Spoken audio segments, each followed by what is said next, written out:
bienvenidos y bienvenidas a Sin Fronteras. Hoy es viernes. Se fue, prácticamente ya se fue, ¿verdad? Abril. Nos quedan un par de programas todavía.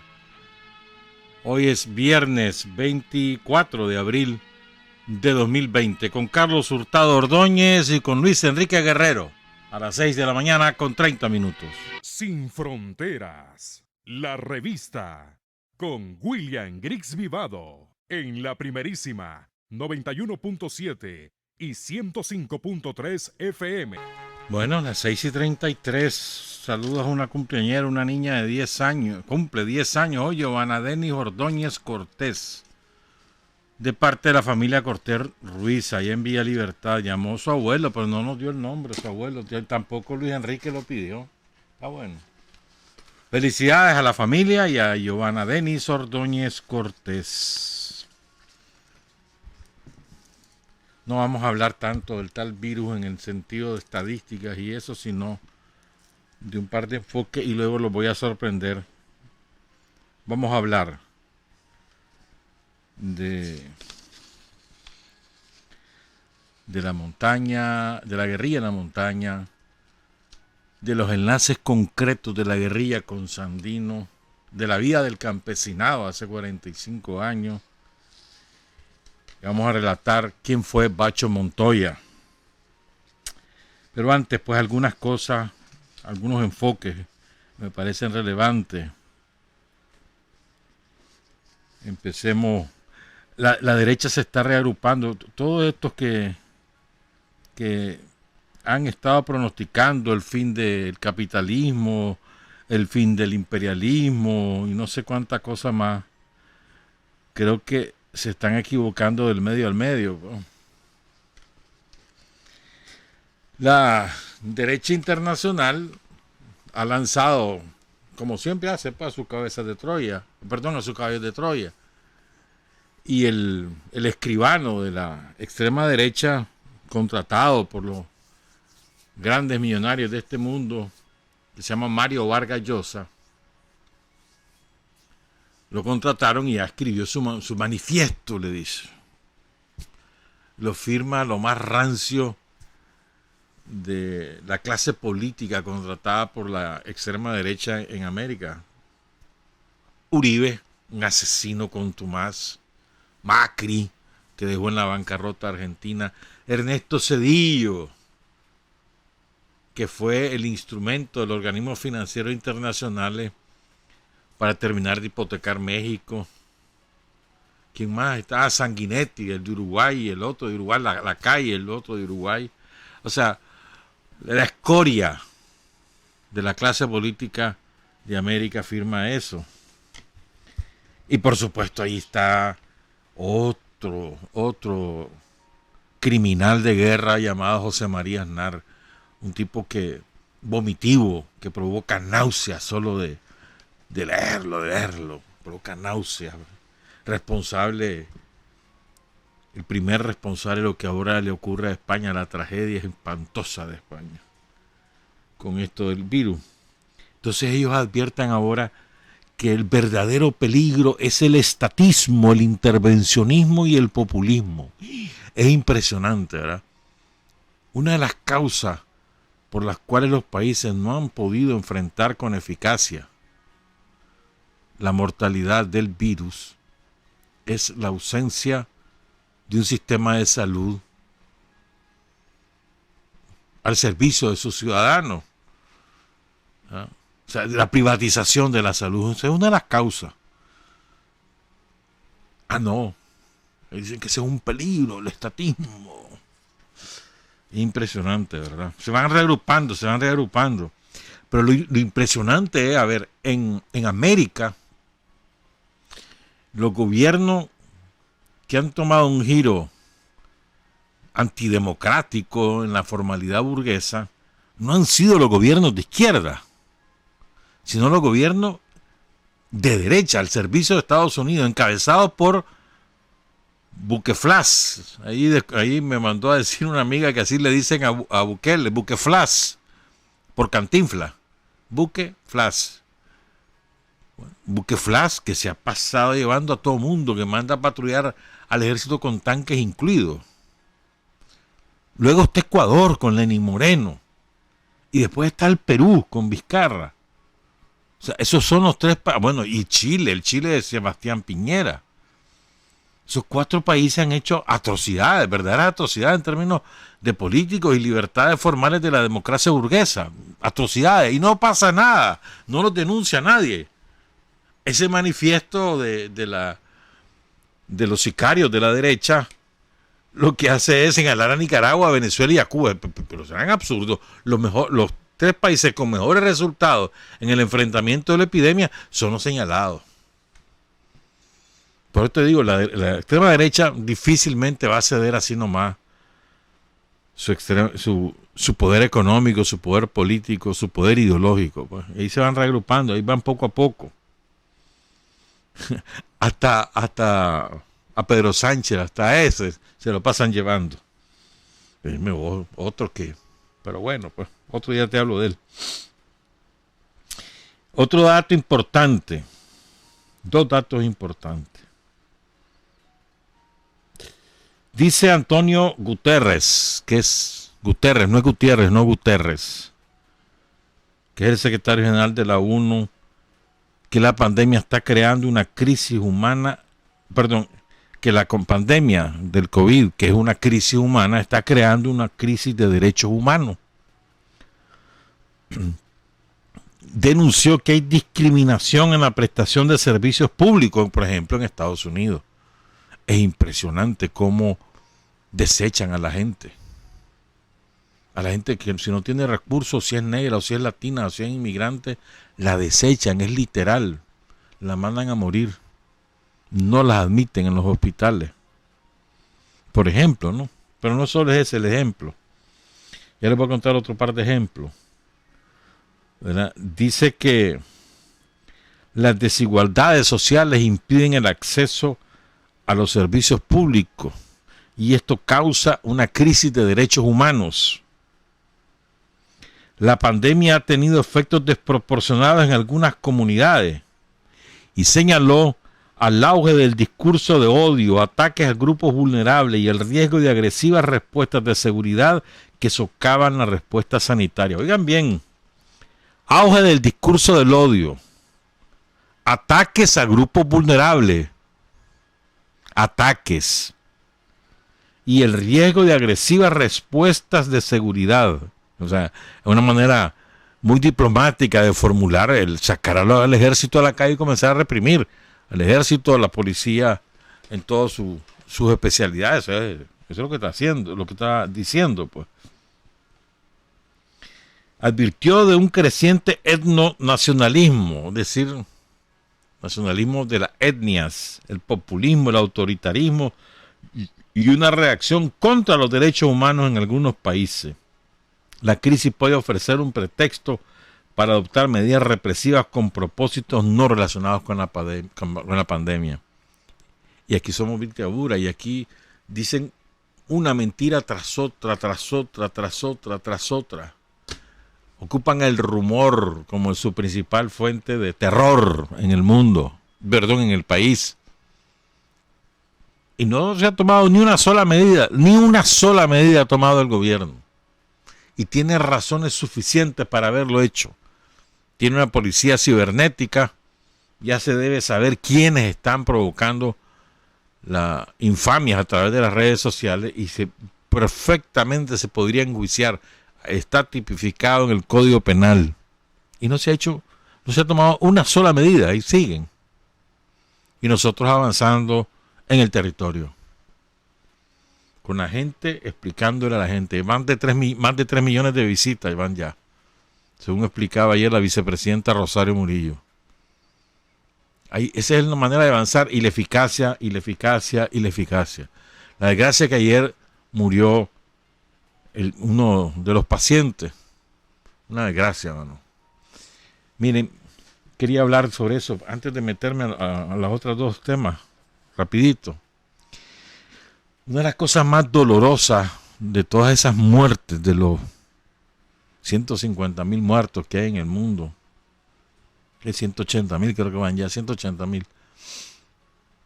Una de las cosas más terribles es que la gente muere sola sin poder despedirse de sus familias, sin que nadie de su familia las pueda visitar mientras están en la gravedad.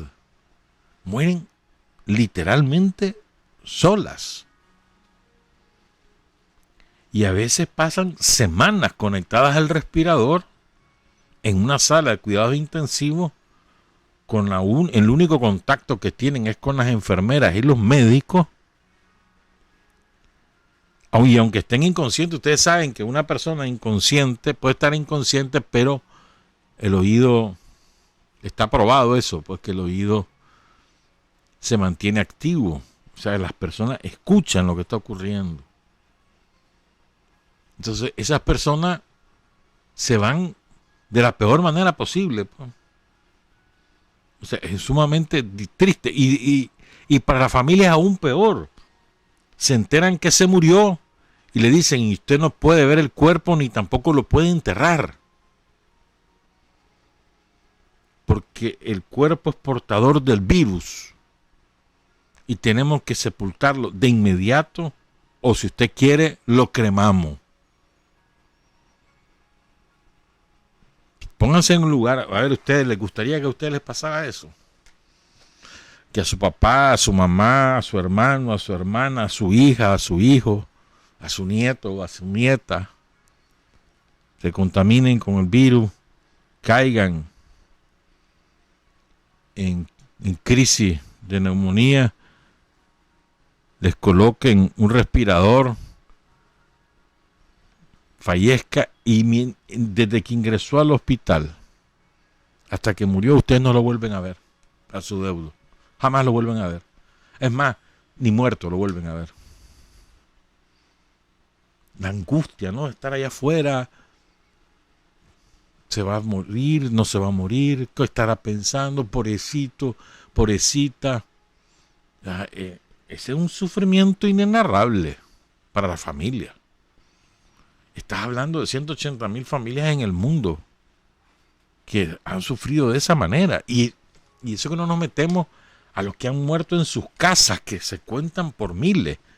Ahí andaban criticando a China porque corrigió la cifra de Wuhan, porque no había contabilizado las de casa. España acaba de hacer lo mismo. Francia acaba de hacer lo mismo. Gran Bretaña acaba de hacer lo mismo porque no contabilizaban a los que fallecían en las casas. Y Estados Unidos va a tener que hacer lo mismo porque no contabilizaban a los muertos de antes que se decretara la epidemia en Estados Unidos. Parece que llegó en febrero y en febrero empezó a morir la gente y ni cuenta se daban. Pero bueno, no es eso, sino estamos hablando de la parte íntima, sentimental, humana. Es una cosa, no me lo puedo imaginar, pues. ¿Verdad? Y por eso es que uno por lo menos debe sensibilizarse, ¿no? Ante esa tragedia, ¿verdad? Entonces, y miren cómo es la cosa. Y hay países que la están sufriendo mucho peor, pero es un espanto, o sea, el abandono a su suerte de la gente que no está enferma.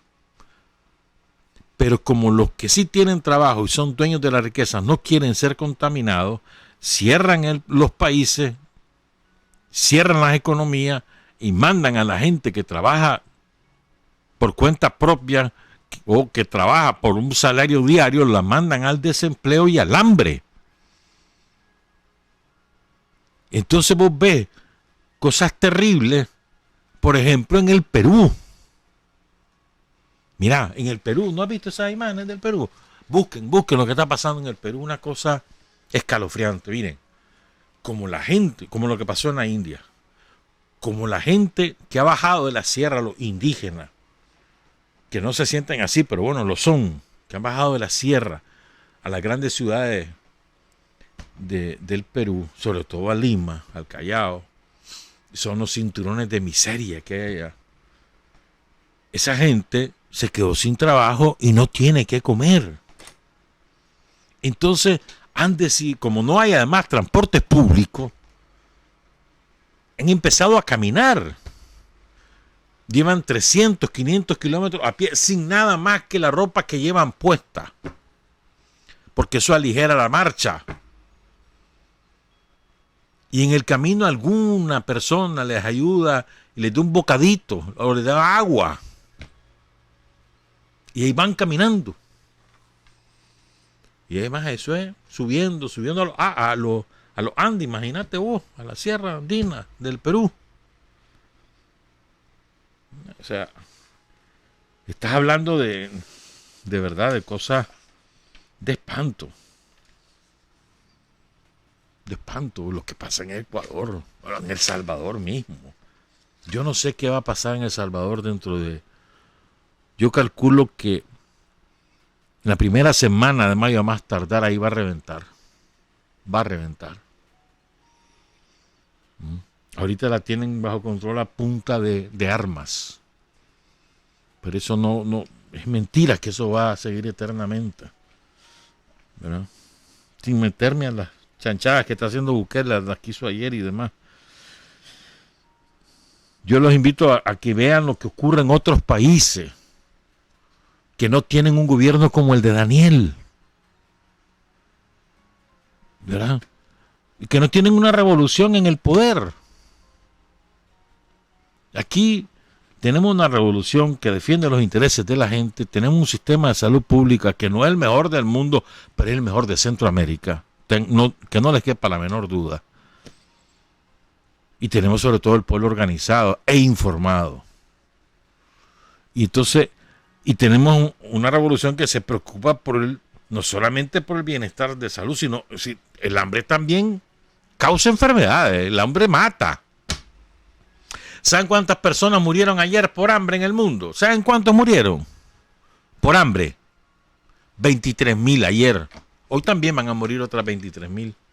Y antier, y todos los días del mundo, 23,000 personas mueren por hambre. ¿Ya? Entonces el hambre también mata, hermano. Míralo, y vas a ver lo que va a pasar en Honduras, otro país. Ahí va a reventar eso.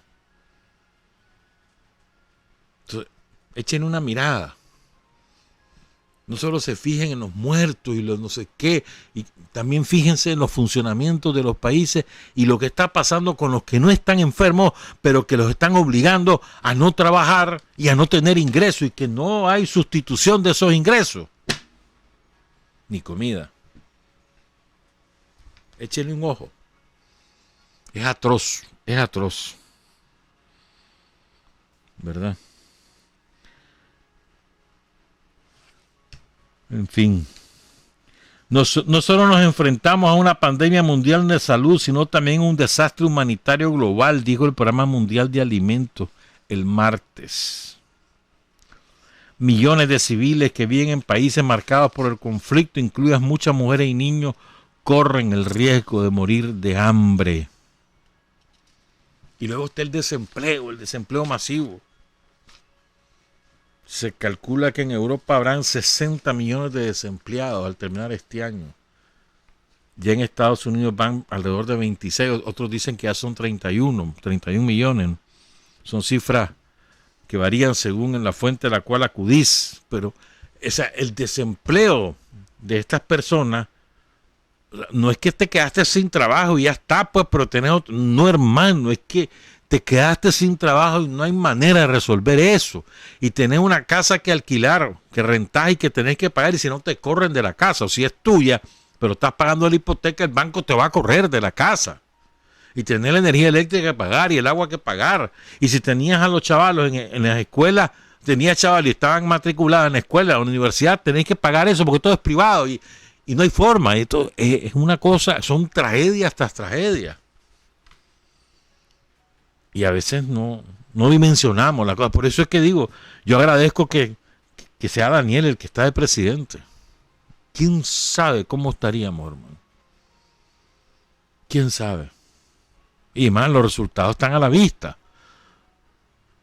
¿No? O sea, la gente se cuida. Que con el gel, que con la lavada de las manos, que algunos andan con máscara, otros andan con guantes, guardan la distancia entre sí. O sea, la gente se cuida.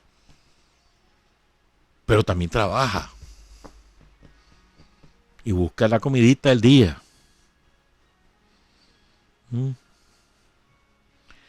Y fíjense, y el otro aspecto de esto es el odio. El odio. Bueno, aquí ya lo sufrimos desde abril. Tenemos a todos los sicarios del somocismo, de las vidas del somocismo, que destilan odio todos los días del mundo, en distintas formas. Pero la esencia de lo que ellos dicen es el odio. Y es un odio de clase y un odio de raza. Odio. Eso ya lo conocemos. Pero es que ahora ha aflorado un odio mundial. Entonces, antes era un odio encubierto, subterráneo, subyacente en la sociedad. El odio al distinto, el odio al de menos recursos, el odio según tu color de piel. Y no te hablo solamente del blanco hacia el negro, o del blanco hacia el moreno, o del blanco hacia el indio. También hablo, por ejemplo, los chinos, el odio que tienen los chinos a los negros. Ahí en China es de antología. Hasta un McDonald's salió ahí prohibiendo que ganan los negros, poniendo un rótulo, aquí no se permiten negros. Después pidieron disculpas y todo lo que, pero eso evidencia lo que pasa, el racismo contra los negros. Siempre son los negros las víctimas. Es la verdad. O sea, el racismo ha aflorado en toda su expresión, pero también el clasismo. Creo que es tan detestable como el propio odio por tu color de piel. O sea, te odian porque no tienes dinero, te odian. Es atroz. Lo que pasó en la India, la gente salió despavorida de las ciudades porque cerraron. Las ciudades no podían trabajar, iban para sus pueblos y entonces les echaron al ejército, los obligaron a meterse a campamento. Y no es que les dan de comer, no, los meten en campamento. A veces les dan agua, es una cosa terrible. Te odian por tu condición social. Es que vos no progresás porque no querés, te dicen, ¿cómo es posible que te digan eso? Pero así es. Entonces miren cómo es. Les voy a leer, esta es una entrevista que le hicieron a un historiador, un muy conocido historiador, cuyo nombre es Yuval Noah Harari. Acaba de regalarle $1 millón a la OMS. Y la primera pregunta que le hace la Deutsche Welle, que es, digamos, la televisión alemana, es la siguiente: ¿qué es lo que más le preocupa de cómo está cambiando el mundo? Oigan esta respuesta. Dice Yuval Noah Harari, ¿no? Creo que el mayor peligro no es el virus en sí. La humanidad tiene todo el conocimiento científico y las herramientas tecnológicas para superar el virus. El problema realmente grande son nuestros propios demonios internos, nuestro propio odio, codicia e ignorancia. Da temor, da miedo ver que la gente no está reaccionando con solidaridad mundial ante esta crisis, sino con odio. Sin embargo, espero que seamos capaces de desarrollar nuestra compasión para ayudar a las personas necesitadas y que desarrollemos nuestra capacidad de reconocer la verdad y no creer en teorías de conspiración. El odio, eso es lo que más de verdad que asusta. Y no es una cosa de fuera de Nicaragua. Aquí la tenemos sembrada. El odio, el odio, el odio. El odio de clase. Y el pobre no odia al rico. Por lo menos en nuestro caso en Nicaragua, nunca he visto yo que un pobre odia al rico por ser rico. Si fuera así, los hubiéramos arrasado en la revolución cuando triunfamos en el 79. Y no ocurrió eso. El pobre no odia al rico por ser rico. Odia la injusticia, eso sí. Y la explotación a la que ha sido sometido y la miseria a la que ha sido empujado, eso sí lo odia. Odia el fenómeno, la acción, pero no al que lo causa. Eso es muy importante. En cambio, el rico te odia por ser pobre y te pone rostro, nombre y apellido y te averigua tu condición social y así te trata. Por eso es tan importante, ¿no? En una sociedad como la que vivimos, como te ven, te tratan. ¿Has oído eso, no? Y tenés que aparentar determinada formalidad porque si no te tratan a la patada. Sobre todo cuando vas a determinadas esferas económico-sociales. Pero el pobre no odia al rico por ser rico. No. Odia la explotación, odia la miseria, odia la injusticia. Eso sí. Y odia en el sentido político de la palabra, pues no en el sentido de que te carcome el odio, no. Pero desprecia eso, pues lucha contra eso, además. No solamente es la acción sentimental o la acción individual, desprecio al que me causa a la injusticia o a la pobreza, a la clase que me lo causan, no, sino se convierte en una acción política transformadora de cambio y por eso hay revoluciones, por eso hay revolución popular sandinista. Entonces creo que es importante. Yo quería hablar de eso hoy, pero como ya no hay tiempo, ya nos tenemos que ir a la pausa. Pero es una pregunta que me estoy haciendo hace rato. Hombre, ¿y los nicas cómo vamos a salir de esta? O sea, no cómo vamos a salir, me explico mejor. ¿Cómo seremos los nicas al salir de la pandemia? ¿Habremos cambiado para bien? ¿Habremos cambiado para mal? ¿Qué estamos haciendo para eso? Porque fíjate, hay olas, ¿no? Hay olas de desinformación y la gente se las cree. Después se va dando cuenta que no es así y vuelta a la normalidad. Vuelve a caer otra en ola y vuelve a creerla. Porque el rumor es perverso, el rumor es perverso. Es perverso. ¿Cómo vamos a salir de esta? ¿De qué manera seremos mejores seres humanos? Nosotros los nicaragüenses. Es una buena pregunta, ¿no? ¿Y qué estamos haciendo para que eso ocurra? Fíjate, estaba leyendo a un especialista en la madrugada, no lo pude leer porque me tenía que venir, pero estaba leyendo, me pareció muy interesante. Él dice que estas cosas hay que reflexionarlas en la escuela con todo, con los niños y los jóvenes en todas las edades. Que hay que reflexionar el tema, que no hay que evadirlo, dice.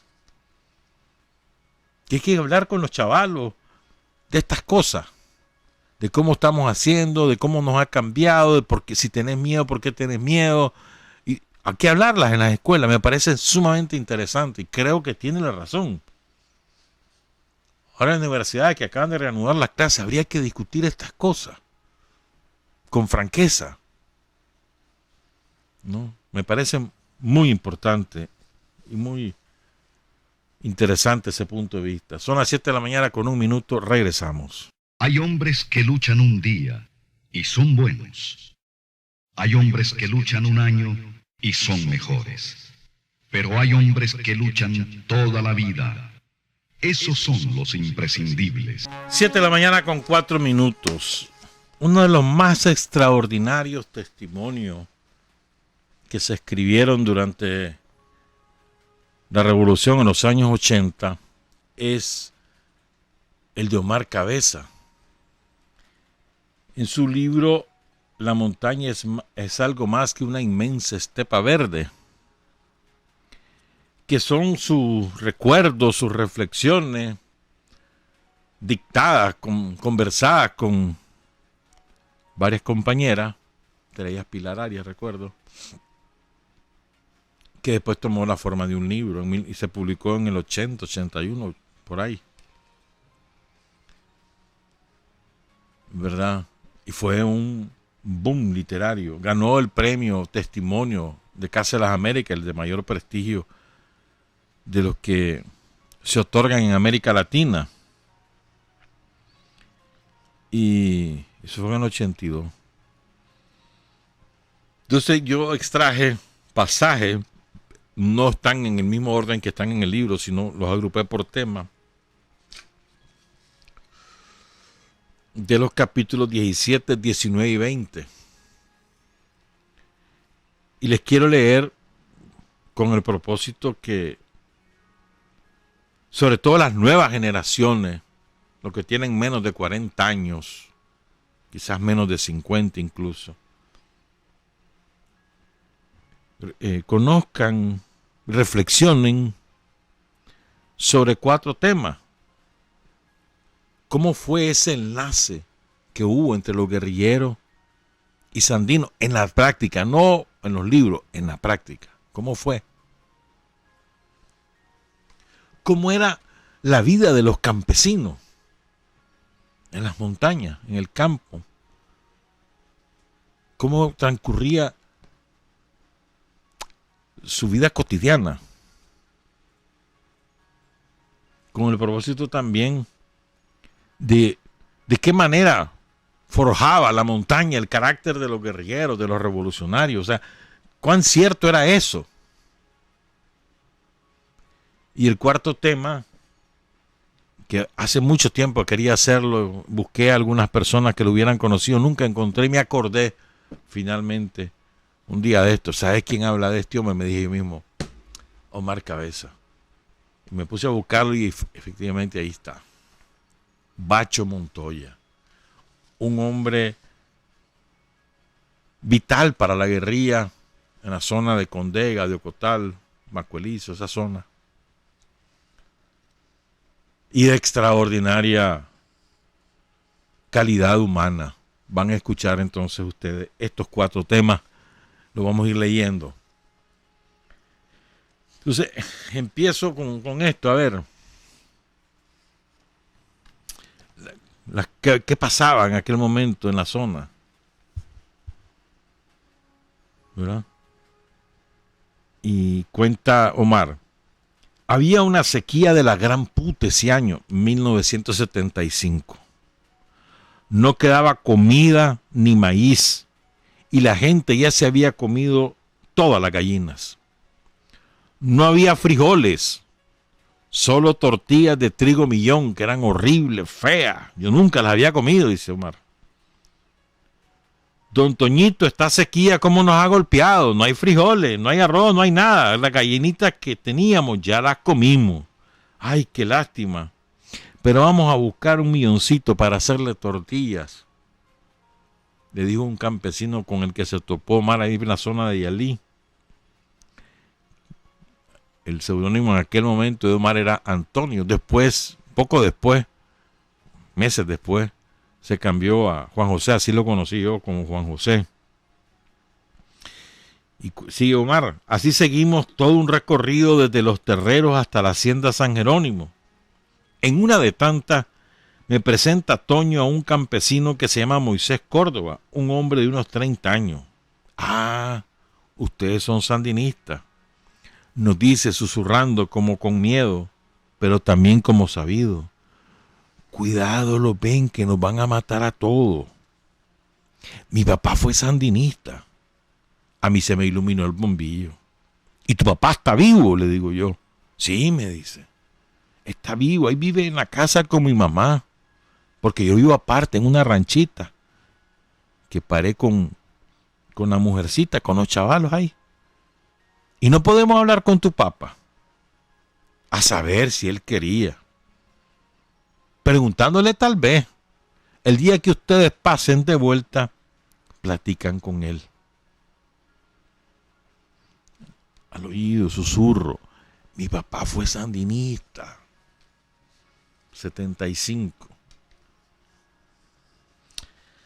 Vos te vas perdiendo en la montaña. Tu físico se va transformando. De usar manga larga siempre y nunca ver el sol porque la copa de los árboles lo tapa. Y no ver el cielo que te recuerde el cielo de allá, de León, el mismo cielo de ayer. Y no podés juntar la luna de las playas de Poneloya que has visto siempre con la de la montaña y asociar tu viejo presente con tu nuevo presente para poder soñar y recordar y asociar ideas y darte continuidad histórica, porque en la montaña no hay luna, ni hay sol, ni hay estrellas, todo es verde.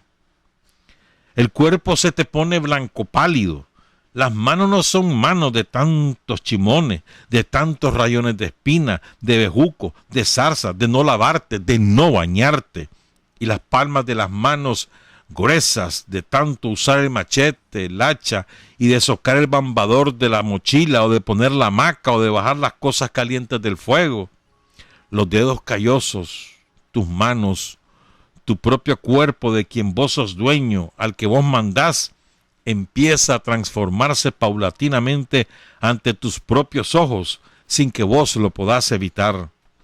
Entonces tu propio cuerpo abandona tu propio presente y ante tu propia impotencia tu propio cuerpo se convierte en un nuevo presente que ya es distinto a tu pasado. Y lo peor es que no te ves la cara en un espejo. Yo me vi la primera vez en la montaña la cara como a los 5 meses. Y hubo un tiempo que pasé como un año sin verme la cara. Y cuando me la volví a ver en un espejo, ese no era yo, hermano. Tenía bigote. Yo nunca tuve bigote en mi vida. O nunca me lo había dejado crecer. Me venía brotando una barba que siempre me la vivía tocando, pero nunca me la había visto. La expresión de mis ojos ya era otra. Tenía constreñido el ceño de tanto quejarme de las espinas, de las caídas que te das. La montaña siempre te frunce el ceño y las mandíbulas te ensanchan un poco hasta los lados. ¿Nunca te has fijado en la fotografía del comienzo de la victoria? Teníamos el ceño fruncido y las mandíbulas duras porque uno aprieta los dientes cuando va caminando. Siempre estás arrugando las cejas, así. Y la mirada va cambiando. La expresión de los ojos se va volviendo más aguda. El esfuerzo de ver de noche, el esfuerzo de ver al enemigo que está de verde olivo detrás de lo verde para que no te embosque, el esfuerzo de tratar de ver y de no poder ver cosas y pensamientos que se van borrando. Te transforman la vista y se vuelve una vista agresiva sin dejar de ser limpia. Entonces, cuando te ves al espejo, te das cuenta que tampoco sos el de antes. Te das cuenta que ya estás en otro lado, que ya sos otro. Entonces él cuenta en esta parte, lo voy a resumir porque no lo vamos a leer. Cuenta que habían terminado una escuela, ¿verdad? Y entonces él estaba en una de las casas de los colaboradores. Ella había recibido ya la carta de su novia, la Claudia, y le había dicho que ya no lo quería porque quería otro. Le tenía una niña. Y entonces había pasado de cabanga, Omar, toda la noche pensando en esas cosas, etcétera. Entonces, después cuenta, al día siguiente salí temprano de la Trojita y me fui al cafetal para lavarme la cara en una quebradita. Creo que me peiné. Me senté bajo de un palo de naranja a chupar naranjas. En la montaña las distancias eran kilométricas, digamos 8 días, 7 días, un mes. Para irse de un lado a otro eran lo mínimo 3 horas. Para ir a buscar leña era 1 hora o media hora. Difícil, no solamente por la distancia, sino también por el terreno, porque implicaba subir y bajar. Caminatas de mediodía o de 2 horas. Implicaba frío, implicaba no sé cuántos rayones en la mano, no sé cuántas caídas, no sé cuántos dolores físicos. Implicaba el maldito cansancio en las piernas, en el pecho, en los pulmones. Es decir, siempre ir de un lugar a otro implicaba sacrificio, tiempo, implicaba dolor. Y bueno, respiré profundo, me llené de aire los pulmones, sentí en la cara recién lavada el fresco de la mañana, senté bien las piernas y al incorporarme me puse a reír. Yo sabía que estaba empezando otra etapa de mi vida allí debajo de aquel naranjo. Intuía de repente que el futuro andaba apenas visible, como untadito en la yema de los dedos, y que lo que había que hacer era cerrar el puño para atraparlo. Era octubre de 1975. Y me dije, aquí todo es para adelante, yo voy a hacer una vida y yo también voy a pintar mi vida y voy a pintar la historia de mi vida del color que más me guste. Y aquí cada quien que pinte la historieta de su vida del color que le parezca. Yo voy a pintar la mía y la voy a pintar de los mejores colores. Y mandé a Andrés que llamara a Gilberto para que fuera a los planes de Condega, a buscar a Moisés Córdoba y le dijera que esa misma noche caeríamos en su casa. Don Gilberto le había contado a Moisés que habíamos estado en su casa y que habíamos estado en la montañita. Ya todo el mundo como que se iba acostumbrando a nuestra presencia, como que sentían que ya no iba siendo tan arriesgado, o que era arriesgado, pero que no los iban a matar ese día, tal vez mañana, o que a lo mejor no los mataban. Ya se iban abriendo y luego viene la amistad con nosotros. Yo ya había empezado a hacerles las primeras bromas, a metérmele dentro, a conquistarles el cariño. Llegamos esa noche a una peña que ya nos habían escogido para que acampáramos. Al día siguiente, ahí estaban con los frijolitos calientes, la tortilla que habían conseguido en el pueblo. Después nos llevaron una gallina que todavía les quedaba y claro, nosotros empezamos a platicar bastante con Moisés. Y ahí le planteo a Moisés que me lleve al papá, el viejo sandinista que estaba enfermo. Y además era un señor como de 80 años. Entonces, mientras me lleva al papá, yo voy a otra cosa y hago contacto con otros compañeros que me presenta Moisés. Moisés, por el papá, tenía menos miedo que los demás o estaba más consciente de lo que éramos nosotros. Estaba más claro de qué se trataba la cosa, porque antes que nosotros llegáramos, su papá ya le había hablado de la lucha de Sandino. Total, que recorrí como 3 casitas en esos valles y entre más gente iba conociendo, mi trabajo de carácter político crecía y estos Córdoba eran, digamos, los más prestigiados en el valle y el hecho de que ellos me presentaran ayudó a que la otra gente tuviera menos temor, porque si los Córdoba, los hijos de don Leandro, estaban en eso, pues era permisible para los otros hacerlo. En el día pasaba en la roca, a la orilla de una quebrada, y al oscurecer me iba a la casa de ellos. En los ranchos de noche, entre café negro y café negro, entre plática y plática, abordábamos los problemas económicos que tenían y a través de las conversaciones iba fortaleciendo mi amistad con ellos. Al consolidar una relación, mi interés era traducir esa relación y darle contenido político y viceversa, hacer que la relación política contribuyera a cimentar una relación personal. Lo primero que nosotros les preguntábamos es que si la tierra en que vivían era de ellos, y siempre la respuesta era que no, pertenecía a la gente rica, o se ponían a reír como que estaba bromeando, o bajaban la cabeza, porque para los campesinos la tierra era un sueño de los padres de ellos, un sueño de los abuelos de sus padres. Entonces, que vos le llegaras a preguntar si la tierra era de ellos, les producía risa, porque la tierra nunca había sido de ellos, ni de los padres, ni de los abuelos. Y claro, nosotros dirigíamos el trabajo político hacia el por qué la tierra no era de ellos. Los terratenientes, o los padres o los abuelos de los terratenientes, habían venido quitándoles a los campesinos la tierra paulatinamente, de forma que la generación de campesinos que nosotros conocimos nos contaban que sus bisabuelos habían tenido tierra y estos se lo habían contado a sus abuelos y estos a sus padres, es decir, era ya una generación de hombres sin tierra la que había. Los terratenientes se habían apropiado de la tierra a través de un proceso de desalojo violento o legal. Allí, en los planes de Condega, donde vive Moisés, eran unas 75 manzanas. Había, digamos, 25 casas. Ellos le habían puesto un buen nombre a ese proceso. Nos enchiqueraron, o sea, nos pusieron como en un chiquero. Los habían enchiquerado, los habían reducido, los habían rodeado de alambre.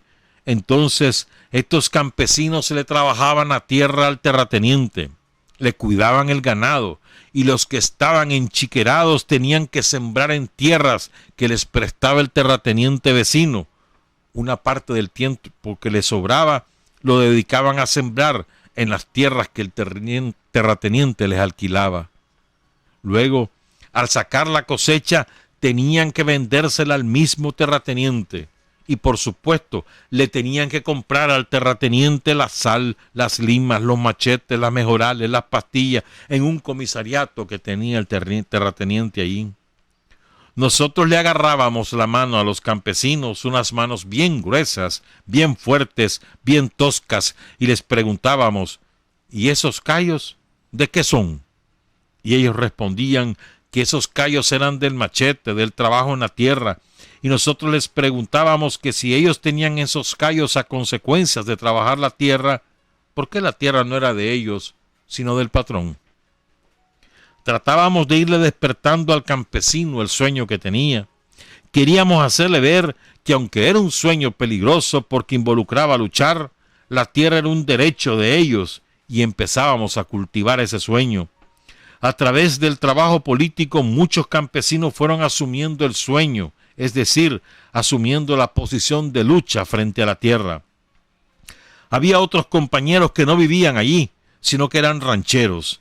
Así llamaban a aquellos que el terrateniente les cedía tierra dentro de la extensión de terreno de la propiedad de la hacienda. Se les daba un pedazo y allí el campesino construía un rancho en 2 días con puro palo y paja.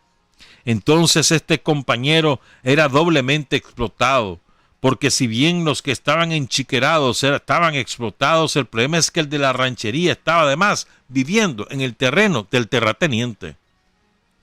Por eso es que la tierra era un gran sueño permanente de los campesinos, y nosotros siempre estuvimos planteando la cuestión de lucha por la tierra. A veces se nos partía el alma, porque vos te encontrabas que el campesino ama la tierra y tiene más sentido de la tierra como elemento. Así como un marinero no puede vivir sin el mar, o un piloto sueña con volar, el marinero se identifica con el mar o el piloto en el espacio. El campesino logra desarrollar determinada identificación con la tierra que es muy difícil que vos se la veas a un hombre urbano. Logra determinada unidad con la tierra. Desarrolla una serie de sentimientos muy particulares, muy característicos respecto de la tierra. Incluso el campesino a veces te habla de la tierra como algo sagrado, como si te estuviera hablando de una madre. Pero a veces también el campesino te habla de la tierra como si fuera una mujer. Yo la hago producir, te dice. Yo la agarro, yo la limpio, te dice. Aquí la tengo. Y claro, se encariñaba con el pedacito de tierra que le daba el terrateniente para producir. Limpiaban la tierra, la socolaban, la sembraban, la cosechaban. El campesino machetea la vegetación para sembrar. Pero vos sentís que aunque sea una cuestión violenta, al fin y al cabo lo de la socola, el campesino, lo de la socola es una cuestión muy tierna entre él y la tierra, una relación de cariño muy particular. Entonces el campesino, además de que necesita la tierra para hacerla producir, para vivir de ella, tiene la particularidad de que ama la tierra como elemento material de su propia existencia. Nosotros nunca le prometimos una reforma agraria a los campesinos, jamás se lo prometimos. Nosotros a los campesinos los invitamos a luchar y a combatir para conseguir la reforma agraria. Los invitamos a combatir por la tierra. Claro, para el campesino eso era una tentación demasiado grande.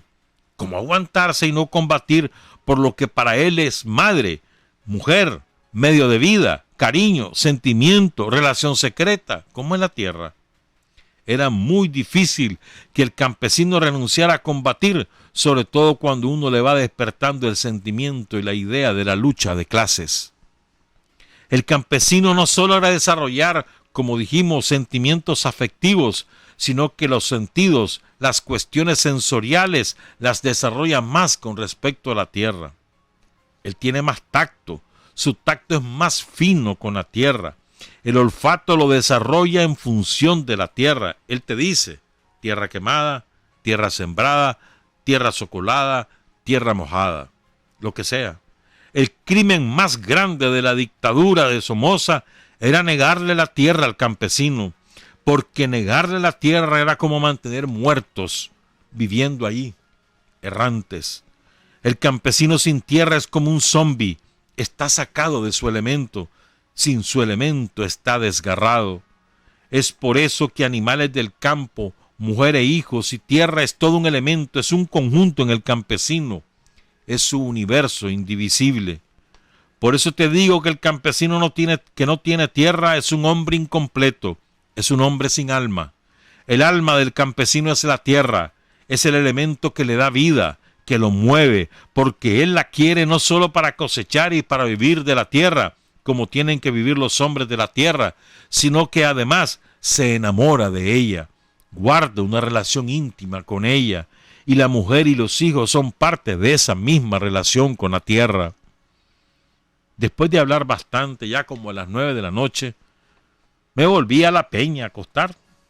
Por supuesto que nunca te dormís inmediatamente, siempre estás pensando, oyendo los ruidos de la noche, a veces los ladridos de los perros del rancho, escuchando un poquito de música, poner Radio Habana y aquella campanita de la señal de entrada de Radio Habana Cuba. Oía el momento, el radioperiódico de las 10 de la noche, o ponía la estación X para oír un poco de música. Pensaba en mi familia en León. Esa noche me dormí en la troja con el radio encendido. Por la mañana se aparece Moisés con el desayuno. Siempre llegaba solo, pero esa vez oí que Moisés venía acompañado. Yo le conocía el golpe de los pasos al caminar.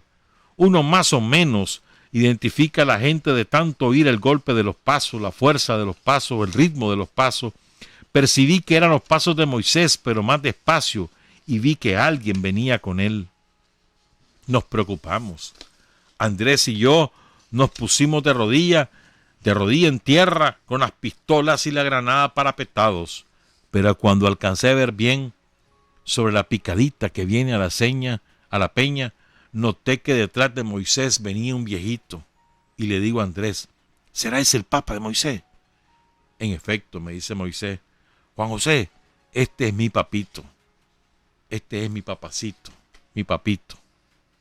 El viejito se pone a reír y me da la mano bien suavecita como la dan los campesinos. Y yo veo bien que es un señor flaquito, no muy alto, pelito crespo, bien negrito, tostado, arrugadito. Era como una cosa vieja. Era como algo que había estado guardado durante muchos años y que de repente se sale. Que vos ves que ese que está ahí es algo que fue nuevo, que fue joven y que pasó tanto tiempo guardado que se fue deteriorando. Don Leandro fue joven, pero pasó tantos años, quién sabe a dónde guardado. Y de repente, ¡pum!, me lo encontré. Pero me lo encontré cuando la cosa ya estaba vieja, sin dientes, vistiendo uno de sus mejores vestidos. Eran bien humildes, pero ese día él llegó con la mejor ropita que tenía. Y le digo, ajá, compañero, ¿cómo está? Ahí bien enfermo, es que ya estoy viejo, me dice. Y usted viera unos dolores que me agarran en el estómago. Y es que yo tampoco miro porque yo ya estoy viejo. Yo casi no veo, ya estoy infeliz. Yo solo con este palo ando. Si voy a la milpa estoy un rato y me canso. Y tengo que ir a la casa, ya estoy arruinado. Y luego me pregunta, ¿esa arma qué es lo que es? Ah, esta es una 45, le digo. ¿Y las otras armas que las hicieron? Me pregunta. Yo pensé, cuando me preguntó sobre las otras armas, que él sabía que nosotros éramos guerrilleros del FSLN, que andábamos en columnas, que sospechaba que éramos los mismos de Macuelizo. Yo le respondí que era por cuidado, que no portaba la arma larga para que no nos viera la gente y no se diera cuenta que andábamos por esa zona, que a veces teníamos que andar nada más con una pistola. Pero estas pistolas son buenas, le digo yo. Yo no comprendía que él me estaba ligando con los viejos sandinistas de él, del general Sandino.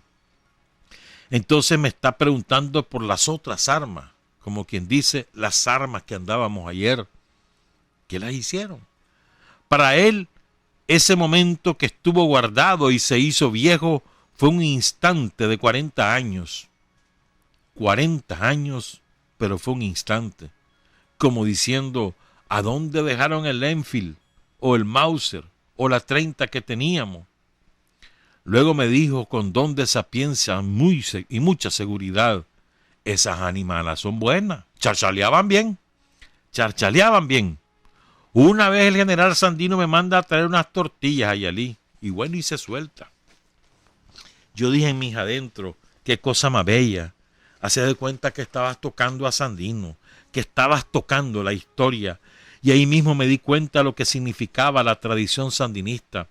Se me reafirmaba y la veía en carne y hueso, en la práctica, en la realidad. Y siguió platicando. Y las anécdotas. Él fue correo de Sandino y hablándome de Juan Pablo Humansor, que habían dado con él, hablándome del general Estrada, de Pedro Altamirano, de José León Díaz, de Juan Gregorio Colindres. Él anduvo con todos ellos. Y me lo estaba contando como que lo estaba viendo. Se quedaba ahí, recordaba detalles y yo con ganas de tener una grabadora en ese momento, porque era una cosa tan linda lo que él estaba contando. Y luego me dice, mire Juan José, yo le voy a decir una cosa, yo ya no puedo acompañarlo en esta campaña, porque míreme usted, yo soy un hombre viejo, ¿yo para qué?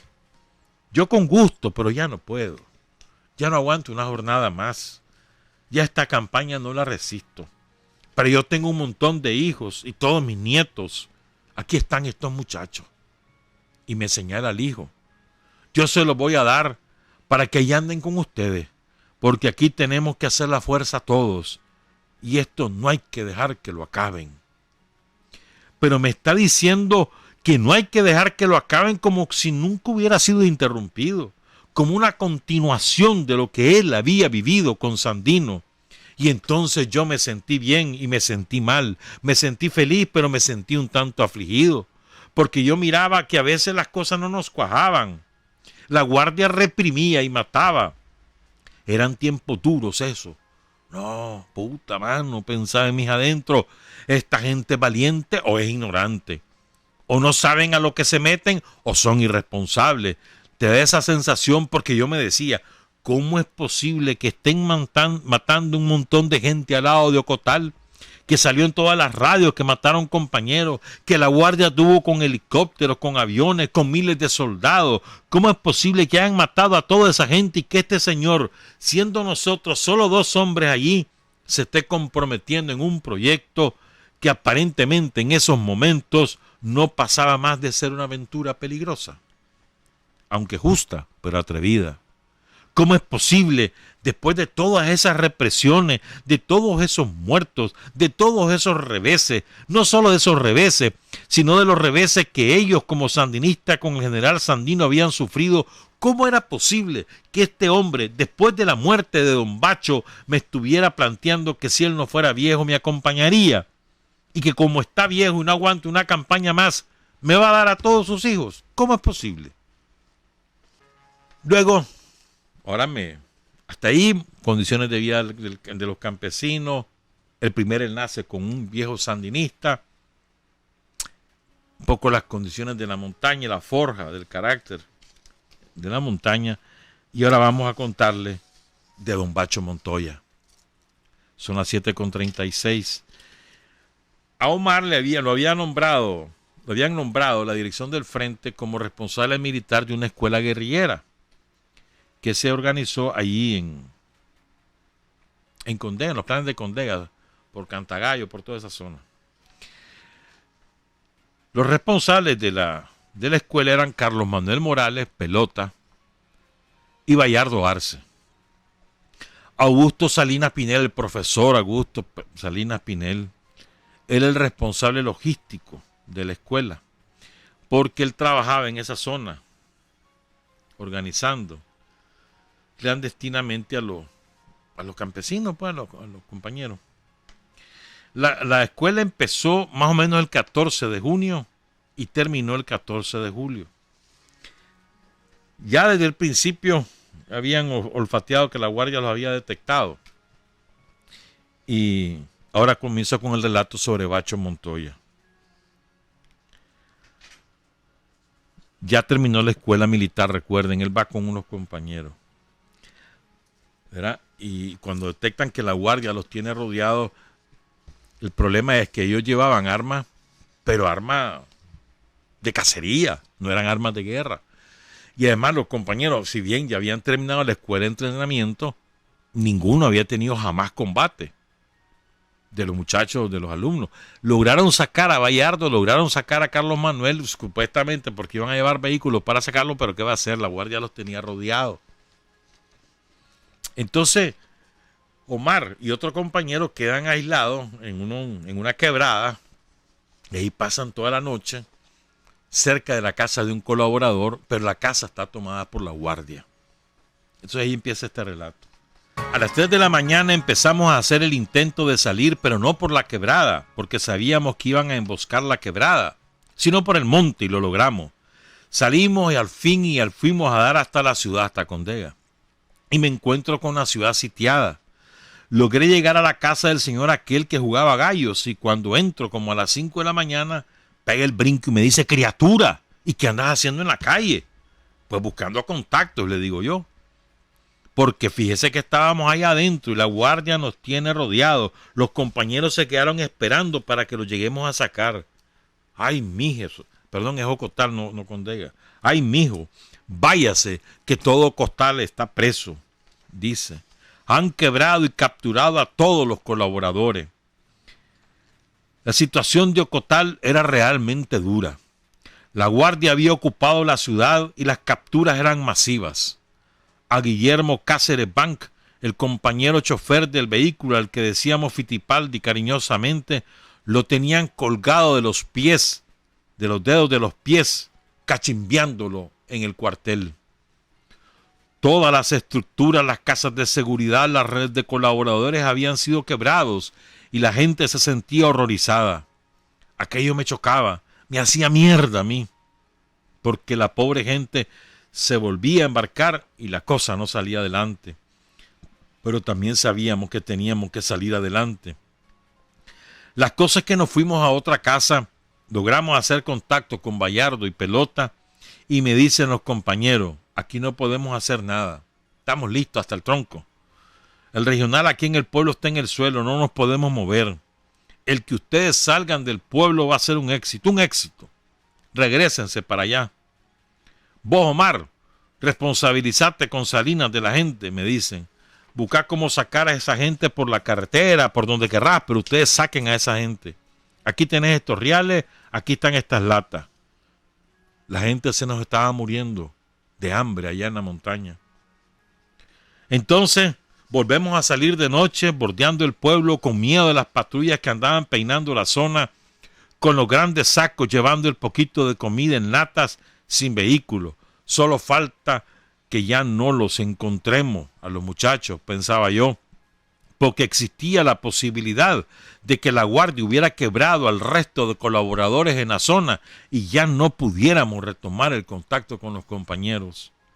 Logramos llegar al rancho de don Bonifacio Montoya, que fue uno de los primeros chanes del FSLN. Él nos dijo que fue chan de Carlos Fonseca. Era un viejito bueno, alto, delgadito, chelito, ojitos azules, medio rubio, medio pelito castaño, bien lindo. Tenía 82 años y la pureza de un niño. Vivía en su ranchito miserable, chiquitito, con su viejita, que no recuerdo cómo se llamaba, que también era chelita, ojitos azules. Campesinos norteños de Nicaragua, sandinistas del tiempo de Sandino los dos.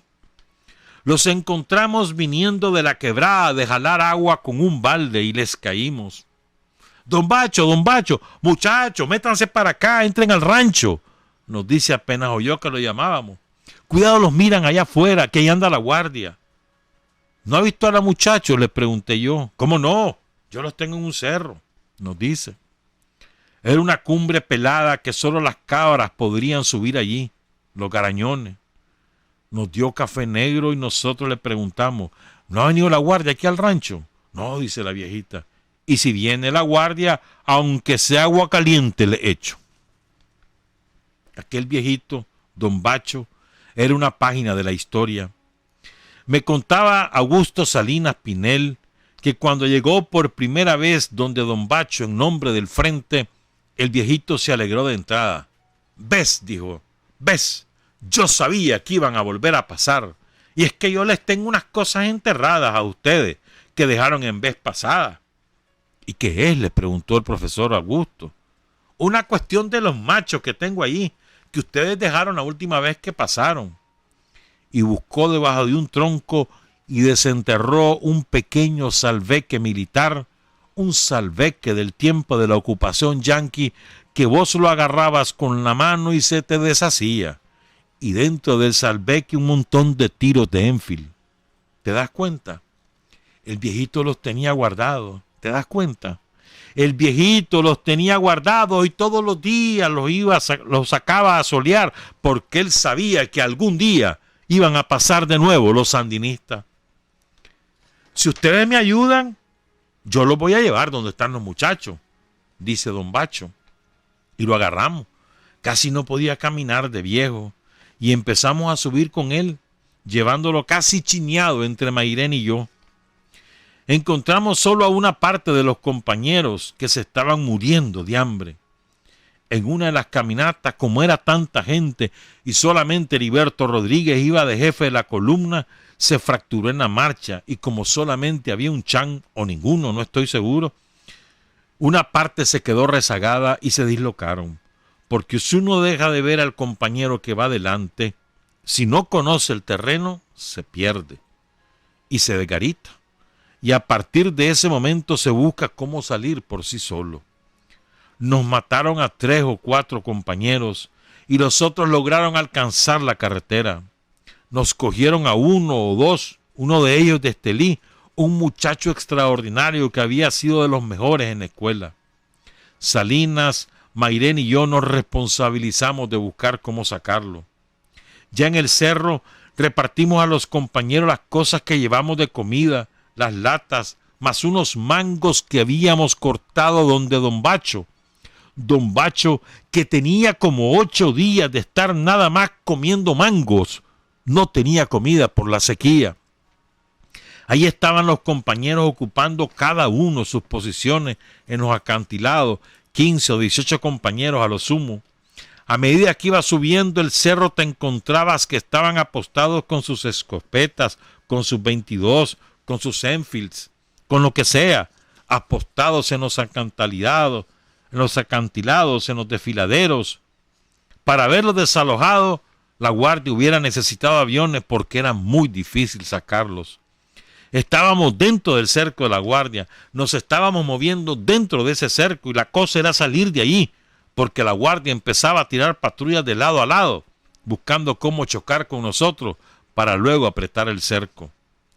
Salinas me contó que ellos pudieron llegar al cerro porque don Bacho los había chaneado, los había guiado, durante un trecho donde la guardia no estaba, pues había espacios entre patrulla y patrulla.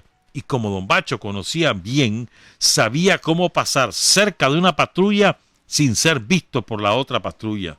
Entonces llegamos nosotros y veo aquellos rostros llenos de esperanza, impacientes, pensando que nosotros llevábamos toda la piedra para la salida. Comimos ahí un poquito y empezamos a cavilar. Bueno, dijimos, aquí hay 2 cosas. O tratamos de romper el cerco de la guardia, o esperamos que la guardia haga contacto con nosotros y morimos todos en este cerro. Esa era la disyuntiva que había. Pero si decidíamos salir, ¿a dónde nos dirigíamos? Entre más salías hacia afuera, el terreno era más pelado. Eran potreros, zonas totalmente descubiertas, milpas, guatalitos pequeños, algún bosquecito de pino minúsculo y ralo.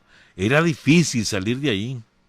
La decisión final fue salir por la carretera panamericana y de ahí cada quien busca ropa civil con los colaboradores de allí, de la orilla de la carretera, y a montarse en un transporte colectivo e irse.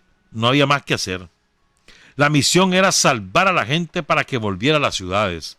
Habían otros compañeros que estaban destinados a los frentes de montaña, otros iban a las estructuras de la ciudad, otros incluso volvían legales a sus casas a seguir trabajando. De forma que planeamos con don Bacho y con su hijo, porque don Bacho también tenía a sus hijos metidos como colaboradores, cómo salir de ahí de noche. Sin foco, ¿te imaginas vos? En esos precipicios, sin foco. De suerte que había una buena luna, que era a la vez una ventaja y una desventaja. Una ventaja porque podías ver por dónde caminaba y le ayudabas a los chanes, a don Bacho, a orientarse. Y una desventaja porque la guardia te podía ver. Finalmente logran salir, pero don Bacho se queda en el camino porque ya estaba muy viejito y siguen con su hijo que se llamaba Pastor. Ahora vamos con el cierre de esto que es terrible, mano. Estamos hablando de don Bacho Montoya. A don Bacho Montoya según me había contado el profesor Augusto Salinas Pinel, lo habían matado por culpa de un tipo que se nos desertó y que la guardia lo capturó. Había echado por delante a don Bacho y la guardia había llegado donde él en la mañanita, en forma violenta, insultando, y la esposa de don Bacho, que estaba haciendo un café negro, hirviendo el agua caliente para el café negro, cuando un teniente le dijo: vieja hijo de la gran puta, sálgase para afuera, la viejita le contestó: sálgase usted, miserable, y tomó la jarra de agua caliente y se la aventó al teniente y le quemó todo el pecho y el cuerpo. E inmediatamente los guardias empezaron a golpearlos, a torturar a los dos viejitos.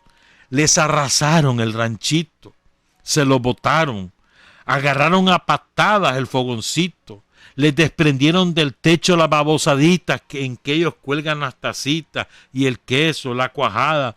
Le sacaron toda la ropita de las camas y sus mudaditas, les rompieron el camastro de madera, les quebraron la mesa, sus guacales, sus ollas de barro, los sacaron a empellones y los amarraron a un árbol a los dos ancianitos, y una vez amarrados los mataron a golpes. Luego sacaron al niño de 3 meses de las ruinas de la casa, al nietecito, y lo empezaron a tirar para arriba, como aquel método de los marinos yanquis, recuerdan que los hemos contado. Un niño de 3 meses y lo empezaron a tirar para arriba. Cuando el niño venía cayendo para el suelo, ponían la bayoneta calada en los fusiles para que el niño quedara ensartado allí.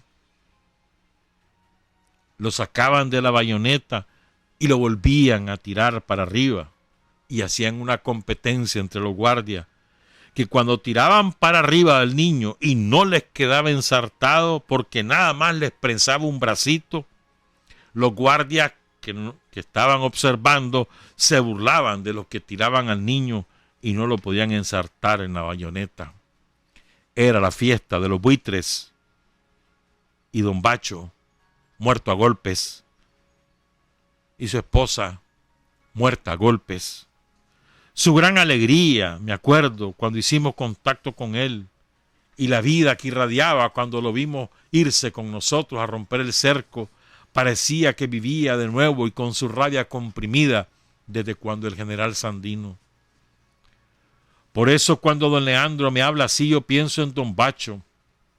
Siento que don Leandro no es que sea irresponsable, no es que sea un ignorante, sino sencillamente que esa es la historia del pueblo de Nicaragua. Ellos tenían una historia sandinista, una historia de rebelión contra la explotación, contra el dominio norteamericano, interpretado de una forma sensorial y primitiva por ellos. Tenían un sentimiento histórico de rebeldía adquirido de su enfrentamiento con la ocupación norteamericana. No era irresponsabilidad, sino la historia, la vergüenza del pueblo, la rebeldía histórica del pueblo. Los sandinistas quedaron aislados después de la muerte de Sandino y empezaron a educar a sus hijos en esa tradición, a alimentar ese sentimiento contra los yanquis que nos ocupaban, que nos intervenían y que nos humillaban. Eran hombres descalzos, miserables, pero con un sentimiento de dignidad nacional extraordinario, con conciencia de soberanía. Esa era en esencia la realidad.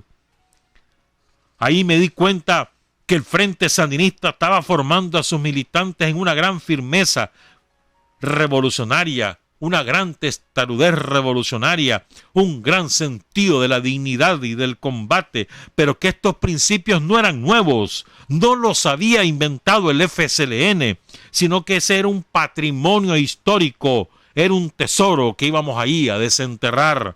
Y ese fue el más grande acierto de Carlos Fonseca, retomar esa historia, apropiarse de esa firmeza, de esa intransigencia por la dignidad y por la soberanía. Carlos lo que hizo fue agarrar eso y dárselo a los nuevos sandinistas. Lo que el FSLN contemporáneamente estaba haciendo con nosotros y nosotros con los nuevos, no era más que dándole un contenido científico a esa tradición histórica, a esa firmeza, a esa testarudez, a ese sentido de la dignidad. Y no sé cómo, allí, cuando don Leandro me empieza a hablar de esa forma, al darme a sus hijos y hablarme de Sandino y hablarme de la lucha sandinista, de repente yo pienso a sentir a don Leandro, el padre, y me doy cuenta en realidad que él es el padre, que don Bacho, don Leandro son los padres de la patria, y nunca me sentí más hijo del sandinismo, más hijo de Nicaragua que en ese momento. Yo era un joven estudiante que había conocido a Sandino a través de los libros, había llegado a Sandino por el estudio del sandinismo, pero aún no había llegado a la raíz, a la paternidad verdadera de toda nuestra historia. Entonces, cuando yo encuentro a ese hombre y que me hice todo eso, yo me siento hijo de él. Me siento hijo del sandinismo, siento que soy hijo de la historia, comprendo mi propio pasado, me ubico, tengo patria, reconozco mi identidad histórica con aquello que me decía don Leandro. Sentía como ganas de abrazarlo, de besarlo, pero no solo porque me iban a dar de comer y ya no me iban a correr y me iban a amparar. La magnitud, la dimensión era mayor porque yo había encontrado la historia a través de él. Me había reencontrado con mi propia historia, con la tradición, con la esencia de Nicaragua. Encontré mi génesis, mis antepasados. Me sentí continuación concreta e ininterrumpida. Encontré mi fuente de alimentación que no la conocía. Yo estaba siendo alimentado por Sandino, pero no había logrado ver materialmente mi cordón umbilical. Y eso me nació. Lo descubrí en ese momento y abracé a don Leandro con un escalofrío de gozo y de emoción. Sentí que estaba parado sobre la tierra, que no estaba en el aire, que no era hijo solo de una teoría elaborada, sino que estaba pisando sobre lo concreto. Me dio raíz en la tierra, me fijó en el suelo, a la historia. Me sentí imbatible. Al despedirnos, yo le di la mano y él me dio la mano. Recuerdo que apreté fuerte su mano con mis dos manos y le dije, ahí nos vamos a estar viendo. Y entonces él me respondió, sí, yo ya estoy viejo, pero acuérdese que ahí están mis muchachos. Ese es el cierre del libro de Omar. Y en algún momento, en alguno de esos capítulos, Omar escribió, a propósito de la muchacha que le había mandado la carta diciéndole que ya no lo quería y que estaba enamorada de otro, la mamá de su niña. Entonces Omar dice que escribió un poema que decía, y lo asumo como propio, hoy que te he perdido, me doy cuenta que si no fuera patria libre o morir, fuera mierda. Si yo no hubiera tenido una razón de ser, otra razón de ser, como era la de luchar por la liberación de Nicaragua, me hubiera convertido en una mierda. Dice Omar Cabeza. Hasta aquí llego con el testimonio. Buenos días, buenas tardes, buenas noches. Trabajar, avanzar, combatir, vencer, patria y libertad. Revolución es sentido del momento histórico. Es cambiar todo lo que debe ser cambiado. Es igualdad y libertad plenas. Es ser tratado y tratar a los demás como seres humanos. Es emanciparnos por nosotros mismos y con nuestros propios esfuerzos. Es desafiar poderosas fuerzas dominantes dentro y fuera del ámbito social y nacional. Es defender valores en los que se cree, al precio de cualquier sacrificio. Es modestia, desinterés, altruismo, solidaridad y heroísmo. Es no mentir jamás ni violar principios éticos. Es convicción profunda de que no existe fuerza en el mundo capaz de aplastar la fuerza de la verdad y las ideas.